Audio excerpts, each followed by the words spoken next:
magandang gabi sa inyong lahat. Ako si Zaki at ito ang aking prediction para sa Unibersikulo 12. Gaganapin to ngayong July 29 sa Sabado na to, no? Sa, syempre, TIU Theater. At sobrang gaganda ng match-up na to. Sobrang gaganda ng mga match-up na sinet para sa Unibersikulo 12. Maraming bagong pasok, pero itong mga bagong pasok na to ay solid na entertainer na at matagal na ring lumalaban. Marahil or posibleng hindi nyo sila kilala, pero yung iba dito ay kumbaga high level MCs na rin tong mga nasa baba. So simulan natin sa pinakababa ng poster. So first laban ng gabi, usually yung unang laban ng gabi, minsan yan yung pinaka is either comedy or style clash. Feeling ko nilalagay ni Arik yung mga pwedeng pang buhay talaga ng pwedeng alam mo yung pambuhay ng gabi or pang start ng event. Kailangan kumbaga para mapataas agad yung energy ng tao. Alam mo yun? So, dalawang comedy na Shaboy. Kilala nyo na si Shaboy, nakipaglaplapan kay Sir Deo. Pero yung bagong pinakita niyang battle kay Femsi ata kalaban niya. Femsi ba kalaban ni Shaboy nung 1 minutes? Basta may solid siyang battle sa 1 minutes na seryoso siya at mixed with jokes. Wala na yung hubad-hubad. Sobrang ganda ng pinakita ni Shaboy doon. At pinatunayan ni Shaboy na kaya niyang bumattle talaga without the hubad-hubad and gay shit. Kaya niya talagang makipagsabayan din. Dodong Saipa, isang tanginan matindi mag-comedy to. Feeling ko ito yung mga next na magpapatawa sa atin. Pero sa dalawang to, Shaboy versus Dodong Saipa. Si Dodong Saipa kasi dalawa laban ito eh. Meron din tong Laban versus Jonas. Dalawa sila ni Vince. So feeling ko divided na naman yung preparation niya. Dalawang battle lang pinaghahandaan niya. Flip Top at PSP. So makaka-apekto yun. Si Shaboy di ko sure kung ilan battle nito kung magkasunod. Siguro mas comedy, kumbaga mas effective mag-jokes si Dodong Saipa. Pero si Shaboy, kumbaga no fucks given din pag nasa stage, willing si Shaboy gawin lahat para sa entertainment. So, isang malaking factor yon. Feeling ko magandang match-up to. Hindi ako makapili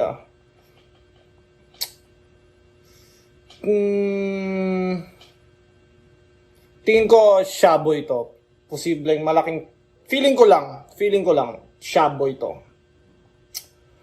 At ito naman Lord Manuel versus Philos. Lord Manuel champion ng FRBL. Si Philos, alam ko nasa tournament to ng Motus ngayon. Isa sa mga contender nila doon.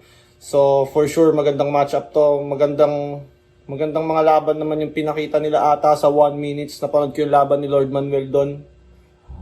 Malakas si Lord Manuel doon. So dahil doon, Lord Manuel ako dito sa second match. At mapunta tayo sa third match, Blazer versus Freak.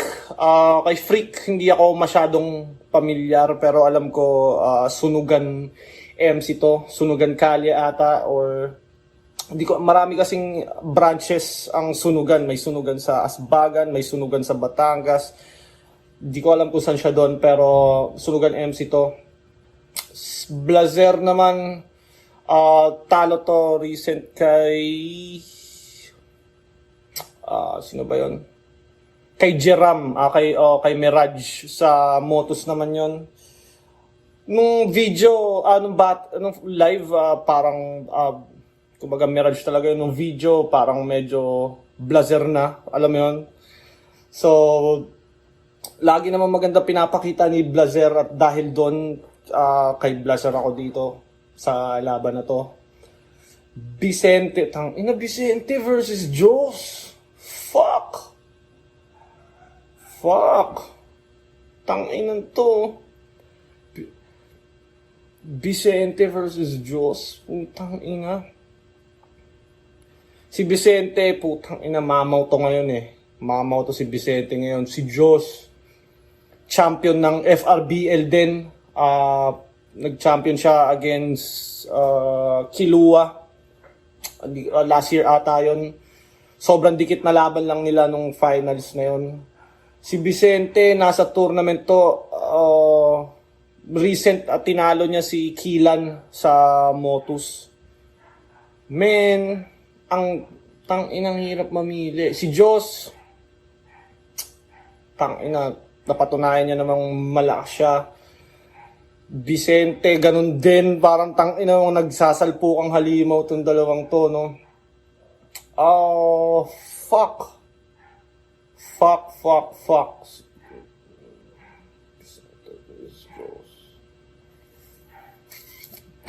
Parehas malakas to sa stage, parehas may presence, parehas magaling mag-ride, parehas magaling mag-bars, parehas magaling mag-perform. Hindi ko siguro base natin sa recent or past performance. Si Joss, huling battle ata nito, si Jonas, kampi niya si Ets. Talo sila doon. So, pwedeng, syempre, gutom siya makabawi. At syempre, flip-top to. Pag nasa flip-top ka, isang matinding o isang mahalagang oportunidad yan na hindi mo pwedeng sayangin. Kaya, kailangan talaga, feeling ko, bubuhos to. At syempre, lalo naman si Vicente, buhos din to. Kasi nga, kahit nga sa mga battle lang, kumbaga, todo to lagi eh. Inang hirap mamili. Sige, slight edge siguro kay Vicente. Parang sobrang dikit na dikit sila. Pero feeling ko kung sinong mas naghanda, sinong mas gutom sa dalawang to. Fuck.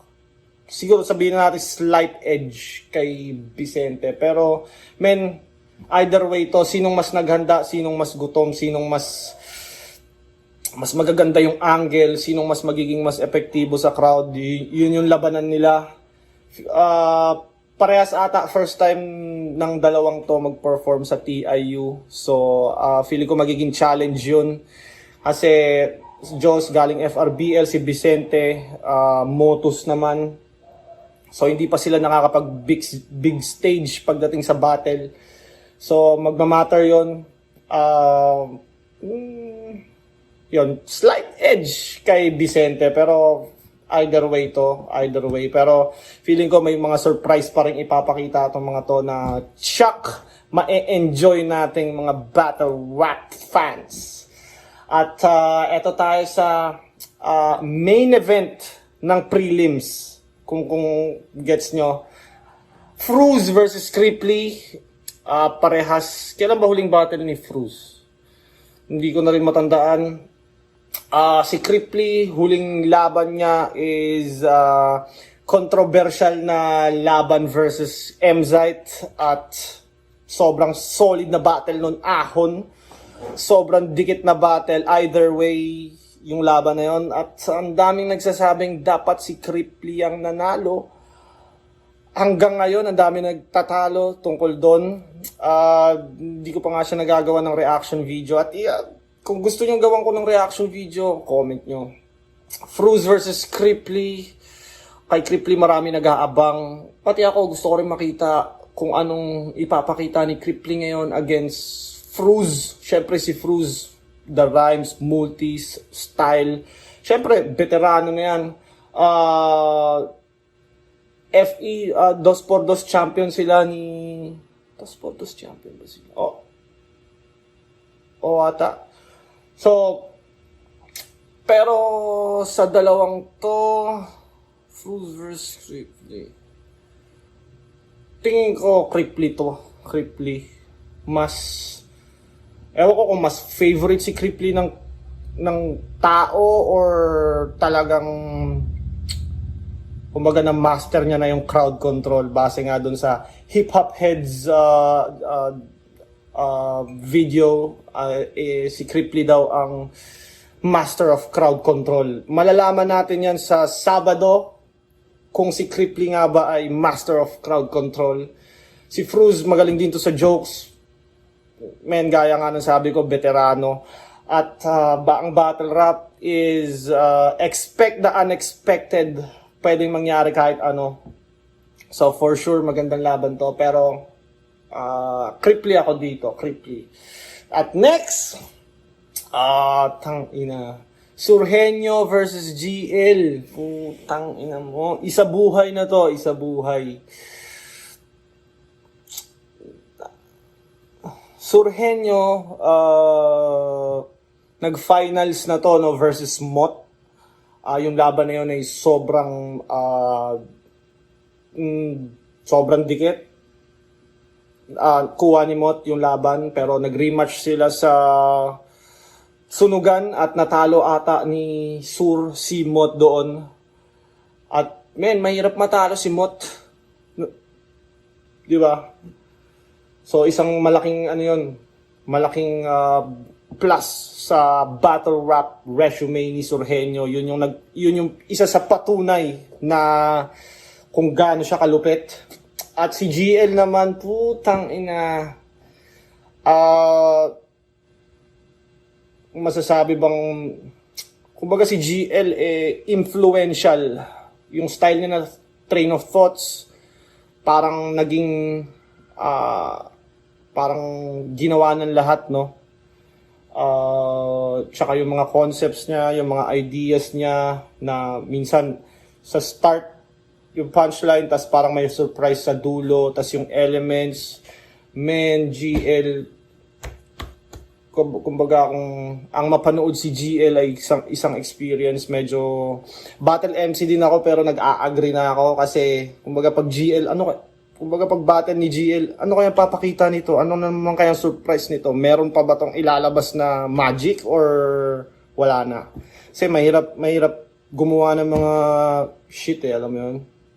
Pero sa dalawang to, kung ibabase mo sa past battles nila, Surhenyo versus JR0,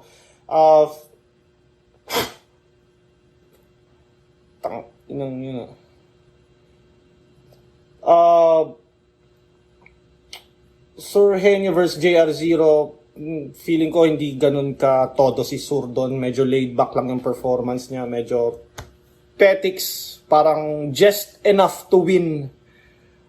Parang hindi siya talaga todo doon. Si GL naman versus JD, tangina, mahirap kalaban si JD. At ang lakas din ng pinakita ni JD nung laban niya kay GL. So,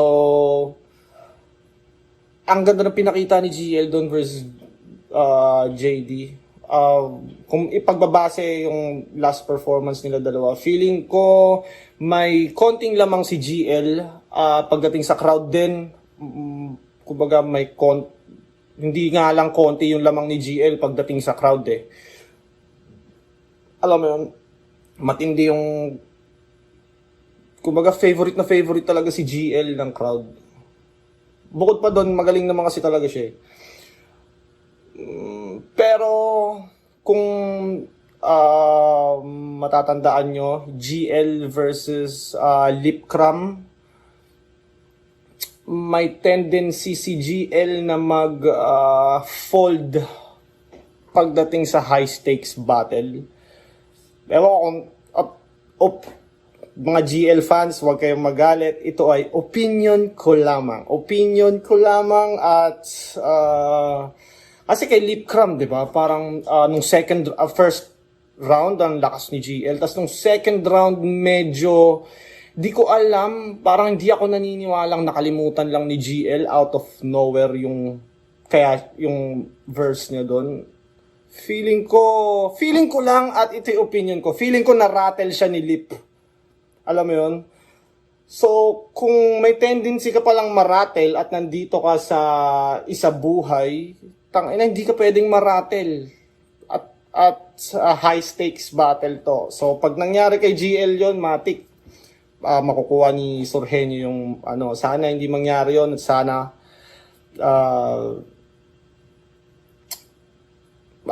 maganda yung kalabasan ng battle. At ang inang gandang battle nito. Feeling ko may konting advantage si GL, pero hindi mo kasi pwede talagang i-sure mo ng GL na hindi. Hanggat hindi tapos yung battle, hindi mo masasabi kung sino mananalo. Feeling ko lang slight edge kay GL sa material, sa performance, sa status. Pero, Surhenio pang bakbakan yan. At punta tayo sa next.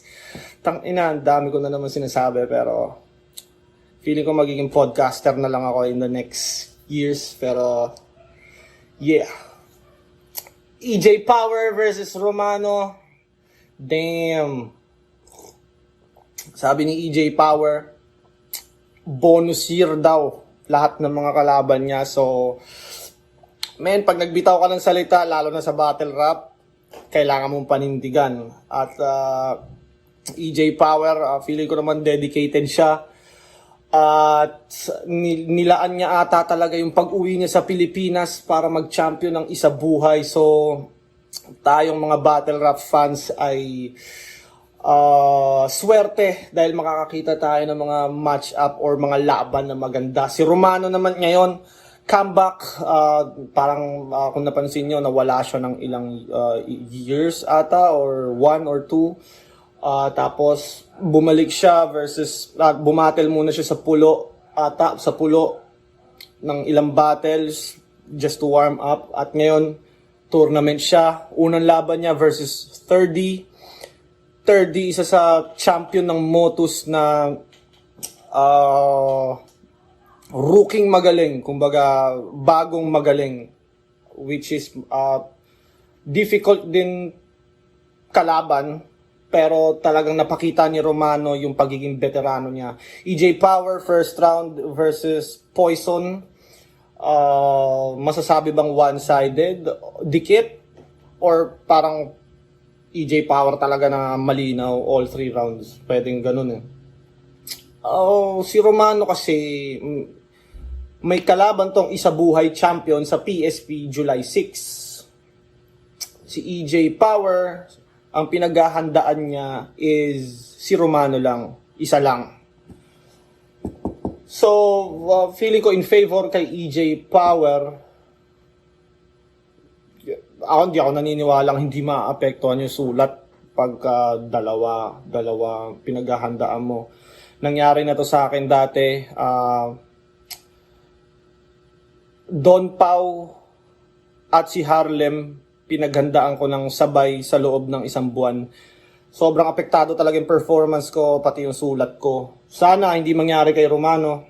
Sana maganda pa rin maipakita nilang parehas.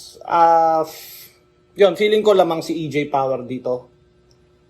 Dahil lang feeling ko mas yung preparation niya solo lang talaga, pero who knows anong mangyayari. Pwedeng nag-super saiyan si Romano at nakapagsulat siya ng nakapagsulat siya para sa 2 MC sa loob ng 1 buwan. Pwede rin, di ba?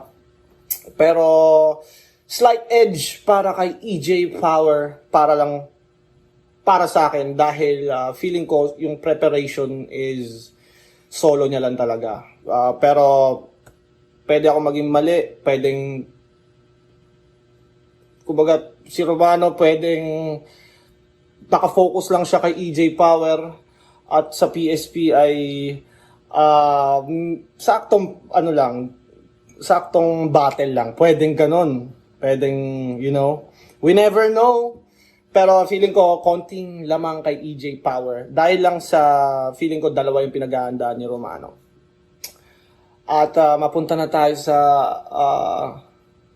main event, Tipsy D versus Batang Rebelde. God damn. Wait lang ah. Higup lang ako ng kape kasi marami akong sasabihin.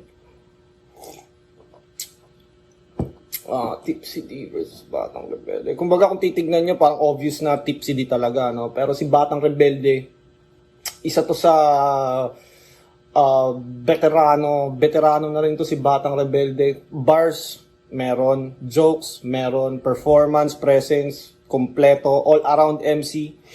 Meron nga siyang sinasabi na okay lang sa kanyang maging gatekeeper para sa ikauunlad ng liga.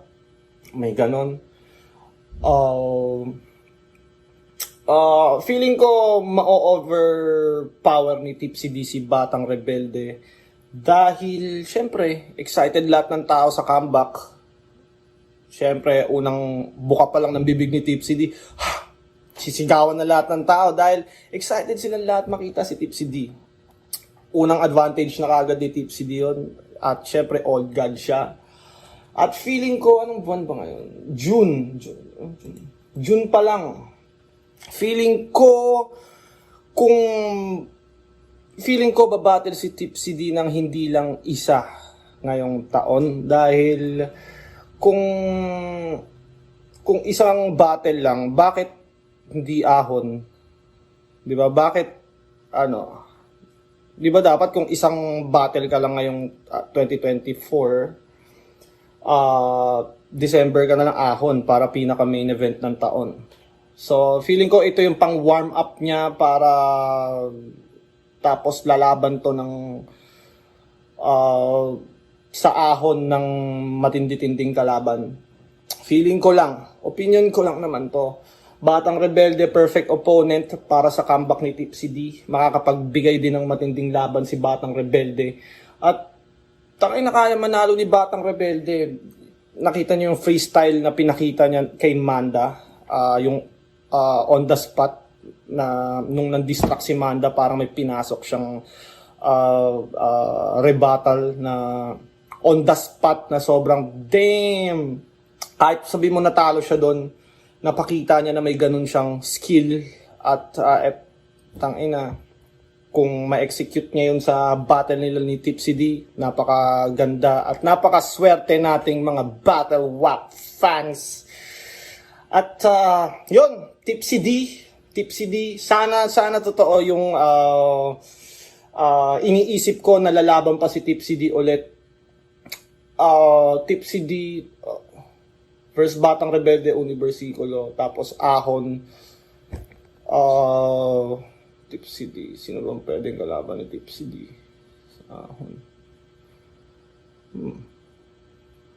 Meron pa baka Sinyo. Kasi, di ba nga gusto siyang makalaban ni Sinyo, maka-rematch. May sinabi si Sinyo gano'n, baka si Sinyo. We never know. Sino pa ba? Pwede. Pag natalo si GL kay Sur, pwedeng si GL at si Tipsy D ang magtatapat sa ahon. Pwedeng ganun. We never know. Kayo, comment nyo anong tingin nyo. At sa akin, opinion ko lang to bilang battle rap fan. At yun, kita-kits tayo sa Sabado. Enjoy natin tong Universículo 12. At maraming salamat kung umabot ka pa sa parte ng video na to. Comment kayo kung may i-request kayong ipa-review. At Baby Jack Apparel, supportahan nyo yan. Kukomment ko yung link. Yun, maraming salamat. I'm out.